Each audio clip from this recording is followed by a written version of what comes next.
Success the school के जिम्मेदारान की जानिब से लड़कियों की मेयारी तालीम और दीनी माहौल में तरबियत के लिए टोली चौकी और पुरानी हवेली ब्रांच में लड़कियों के लिए एक्सक्लूसिव स्कूल का क़याम अमल में लाया गया है। तो जल्दी करें, सही वक्त पर दुरुस्त फैसला लें और अपनी शहजादियों की तालीम के लिए सक्सेस द स्कूल का इंतखाब करें।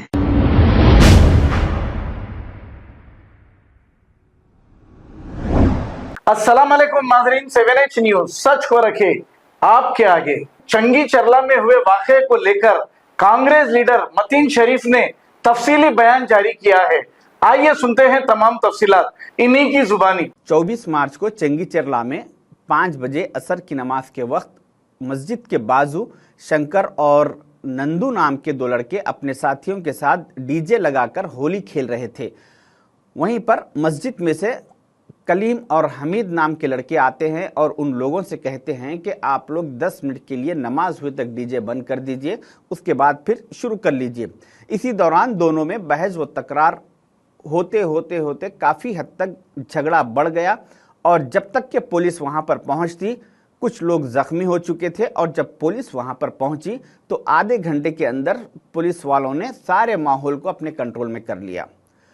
उसके बाद जब ये वीडियोस सोशल मीडिया पर वायरल हुए तो दूसरे दिन कुछ मुसलमानों ने सोशल मीडिया पर स्टेटमेंट्स दिए कि चंगी चरला में के झगड़े में मुसलमानों को जख्मी किया गया और सिर्फ मुसलमानों पर ही केसेस बुक किए गए। उसके बाद कुछ हिंदुओं की तरफ से स्टेटमेंट्स आए कि चंगी चरला में हिंदुओं को जख्मी किया गया और सिर्फ हिंदुओं के ऊपर ही केसेस बुक किए गए, जबकि हकीकत ये है कि 24 मार्च को उसी दिन 7:30 बजे पुलिस वालों ने हर 2 तरफा कार्रवाई की। जितने लोग वहां पर मौजूद थे उन लोगों के ऊपर केसेस बुक किए, एफआईआर किया। एफआईआर नंबर 350 2024 के तहत 18 मुसलमानों पर केसेस बुक किए गए और एफआईआर नंबर 351 के तहत 2024 के तहत हिंदुओं पर 10 एंड अदर्स के ऊपर केसेस बुक किए गए और एफआईआर नंबर 360 2024 के तहत बीजेपी के एमपी बंडी संजय साहब और उनके साथ 10 एंड अदर्स के ऊपर केसेस बुक किए गए। तो इस तरह से पुलिस वालों ने 2 तरफा बराबर कार्रवाई की। अब इसमें गलती किसकी थी, कौन थे, वो जो है सो अदालत फैसला करेगी।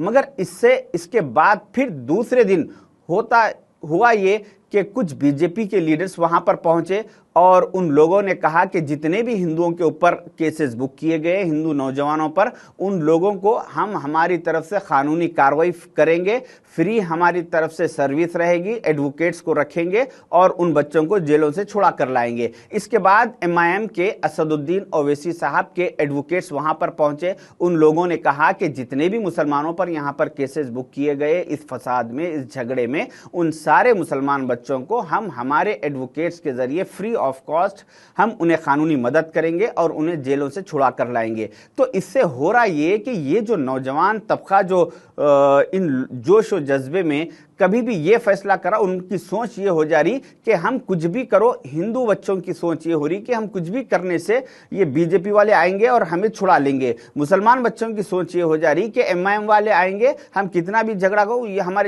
हमको झगड़े से जेल से निकाल लेंगे। तो इससे ये जो फसाद का जो झाड़ है, इन दोनों तरफ से पानी डालने से ये झाड़ और मजबूत होते जा रहा। तो हमें चाहिए कि इस फसाद के झाड़ की जड़ें काट के इस फसाद को खत्म करने की कोशिश करें। इसीलिए मैं आज ये कहना चाहूंगा कि चंगी चरला के फसाद में जितने भी लोगों पर केसेस बुक किए गए, चाहे वो हिंदू हो या मुसलमान, उन सारे लोगों की मैं अपनी तरफ से फ्री ऑफ कॉस्ट में अपने एडवोकेट्स को रख के उनकी कानूनी मदद करना चाह रहा हूं। मगर एक शर्त ये रहेगी कि वो नौजवान, वो बच्चे, उनके घर वाले मेरे साथ कमिटमेंट करें, मुझे एक पेपर लिख के दे कि हम जिंदगी में फिर कभी दोबारा इन हिंदू मुसलमान के झगड़ों में, फसाद में नहीं जाएंगे, हम हमारे काम धंधे में मसरूफ रहेंगे। अगर कोई ऐसा कमिटमेंट करता है, कोई नौजवान करने के लिए तैयार है, तो उन्हें कोई भी मजहब से होगा, मुझे उससे मतलब नहीं है, मगर मैं उसकी कानूनी कार्रवाई करके उन्हें जेल से छुड़ाने के लिए तैयार हूं। मुझसे वो कांटेक्ट करे। इससे, क्योंकि अभी जो इलेक्शन का माहौल है, इस इलेक्शन के माहौल में इन दोनों पॉलिटिकल पार्टीज के पास, चाहे वो बीजेपी हो या एमआईएम हो, इनके पास कोई पॉलिटिकल मुद्दा नहीं है, इनके पास कोई इश्यूज नहीं है बात करने के लिए, और आवाम हर दो तरफ से इन दोनों पार्टियों से बदजन हो चुकी, बेजार हो चुकी। तो अभी ये लोग ऐसे इश्यूज को कैच करके, हैक करके, इससे कुछ पॉलिटिकल बेनिफिट लेने की कोशिश करते हैं। जिस तरह से अभी गुजरात के अगर आप हालात देखेंगे तो गुजरात जैसे स्टेट में जो सिटिंग एमपीज है उनको बीजेपी की तरफ से टिकट डिक्लेयर हो चुका था। तो ऐसे कुछ 3 एमपीज जिसका नाम ऑफिशियली डिक्लेयर होने के बाद उन लोगों ने इलेक्शन लड़ने से इनकार कर दिया। इंडिया के फाइनेंस मिनिस्टर निर्मला सीतारामन जी, वैसी उतनी बड़ी पर्सनालिटी, उतनी बड़ी मिनिस्ट्री रखने वाले मोहतरमा, उन्होंने भी इलेक्शन लड़ने से 2024 का इनकार कर दिया। और इसके साथ बिहार जैसे स्टेट में वहां के बीजेपी और नीतीश कुमार के कई लीडर्स कांग्रेस और तेजस्वी यादव के साथ कांटेक्ट में है। वो भी इन बीजेपी के साथ, नीतीश कुमार के साथ इलेक्शन लड़ना नहीं चाह रहे हैं, क्योंकि इन लोगों को मालूम है कि अब 2024 में आवाम जाग चुकी, पब्लिक होशियार हो चुकी। तो इसीलिए आज जितने बच्चे ये चंगी चेरला के झगड़े में जो बच्चों पर केसेस बुक हुए, वो सारे बच्चे जो जेल में हैं वो भी परेशान हैं, जो अब्सकॉन्डिंग में हैं वो भी बच्चे परेशान हैं, उनके सारे खानदान वाले परेशान हैं। चंगी चेरला गांव का नाम बदनाम हो चुका।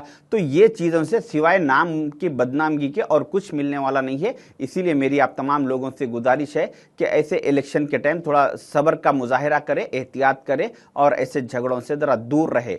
जय हिंद। खबर है शहर की, खबर है गाँव की, खबर है सारी दुनिया की। 7H न्यूज पसंद आए तो लाइक कीजिए, शेयर कीजिए और सब्सक्राइब करना ना भूलें। 7H news.